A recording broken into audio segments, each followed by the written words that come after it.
Hi, I'm Shalise with Illuminerdi. How are you doing today? I'm well. Nice to meet you. Thank you for Nice taking to the meet you. time. I like your backdrop.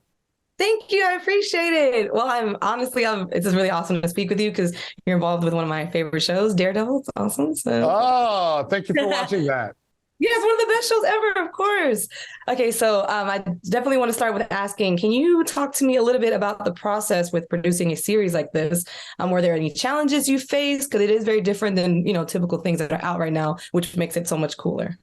Sure. Well, it's an amazing, lush fantasy world that was designed by very brilliant people and a crew that is kind of off the charts, A-list crew. So it was a really great backdrop. And what we sought to do in season 2 was to pick up where season 1 left off, but tell a new story that explored the idea of whether or not we are defined by our DNA, or whether we are defined by the actions that we take, the choices that we make, and how we behave once we're born and actually get a vote on what we're doing, right? So, like, what makes us who we are, and how do we respond to social injustice? Do we respond with love or hate? Do we respond with trying to change the system from within, kind of slowly over time, or do we change it by taking to the streets or picking up arms or being violent? Like, so. For me, it was, I want to make sure I'm spending Uncle Jeff's money on something that has meaning and it actually is going to put something positive out into the world.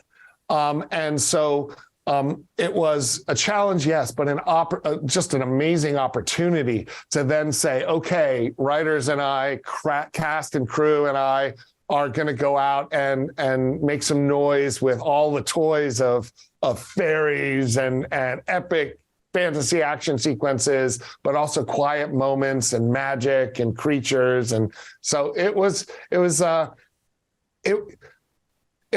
I'd stopped and thought about all of the challenges in advance, I probably would still be curled up in a ball underneath my desk. But instead, I just dove into it. I was kind of cackling with delight, like, this is cool as shit. I can't. I'm sorry. This is cool. I can't wait to play. Well, since this is, just season 2, so we don't want to spoil anything, but what can fans expect from season 2 that may be different from season 1? Well, it picks up where season 1 left off, and it goes deeper into some of the divisions of society, and it has kind of mystery, it has supernatural kind of events that add on to what season 1 had. And it goes in new directions. So the world gets bigger and bigger and more mysterious, and ultimately comes back into an explosive climax that hopefully is both surprising and yet inevitable, and a satisfying conclusion to the show. So there's a lot of really juicy stuff for everyone's favorite characters. Okay. I worked very closely with the cast, and we made sure that everyone has a chance to shine and play a really interesting arc. That includes everyone from, Kara and Orlando to some characters that did not get as much screen time in season 1, like Carla Crone playing Tourmaline, Jamie Harris playing, the police, police detective. So we've got all sorts of, or Sergeant Dombey.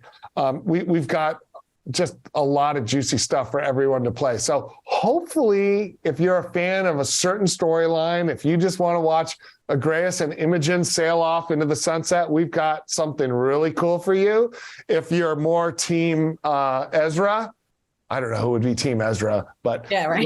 If you're team Ezra, Andrew Gower, who is an actor's actor, everybody wanted to be in scenes with him because he's just such a great actor.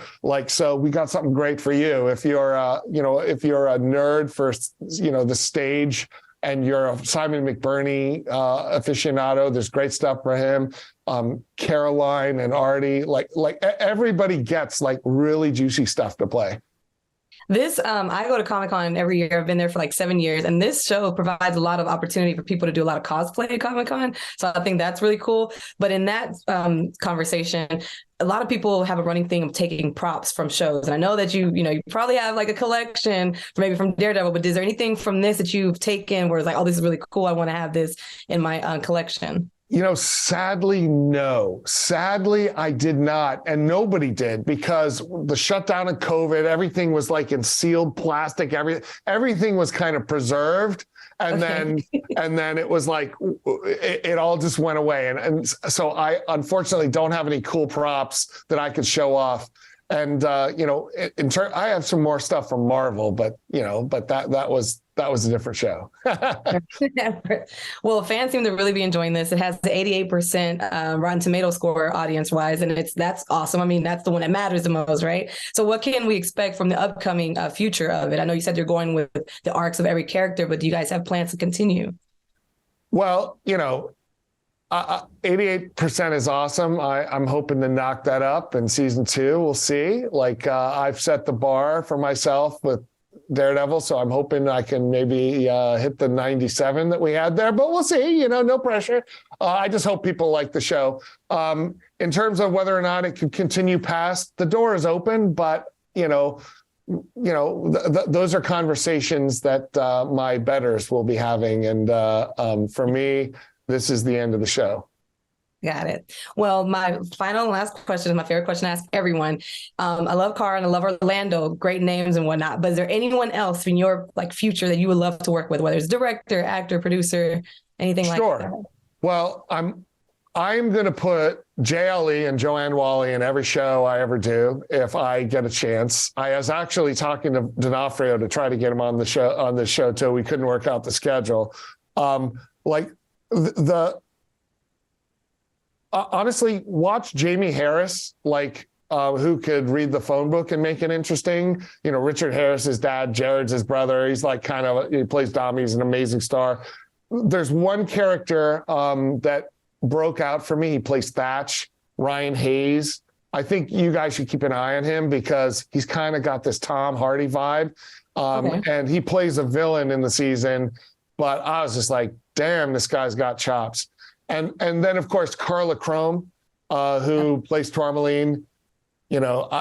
Honestly, I intend to, if I can, grab any of the folks I worked with on this show and figure out new shows to work with them again. Orlando and I might do something. Well, who knows? But I want to grab all of these people and add them to my ensemble of fantasy actor camp, or whatever you want to call it.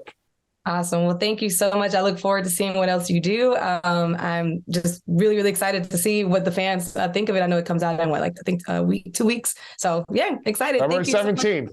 Yes, yeah. So and I like your mug. I like your mug. So Which thanks. one? Nice to meet you. The Marvel. I can't see Oh, it. yeah. Thank you so much. I appreciate it. Nice Have to a meet great you. day. Bye.